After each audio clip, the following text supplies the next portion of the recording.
সম্প্রতি চিত্রনায়িকা ও উপস্থাপিকা জাহারা মিতুকে নিয়ে সামাজিক যোগাযোগ মাধ্যমে থেকে শুরু করে গণমাধ্যমের পাতায় চলছে বেশি আলোচনা সমালোচনা।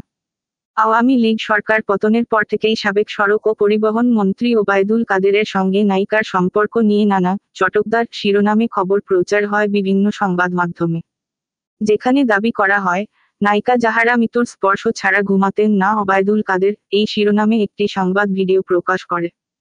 এবার সামাজিক যোগাযোগ মাধ্যমে এক পোস্ট দিয়ে অভিনেত্রী বলেন, একটা আজব স্ক্রিপ্ট দিয়ে শুরু আজকের এই অবস্থা।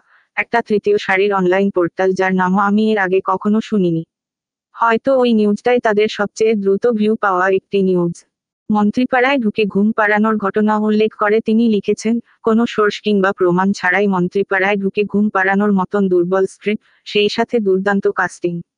আর কি লাগে? ভিউয়ের জন্য এটাই যথেষ্ট। যখন সোর্সকে জিজ্ঞাসা করা হলো, উত্তর এলো সবাই তো বলে। এই সবাই তো বলে, এটা নাকি কোনো সোর্স? নিউজ লেখার বিষয়ে জাহারা মিতুর ভাষ্য, অথচ সবাই জানলই তার ওই স্ক্রিপ্ট দিয়ে। তার আগে কেউ কিছু জানেই না। যাই হোক, খুঁজতে থাকলাম এই স্ক্রিপ্টের রচয়িতাকে।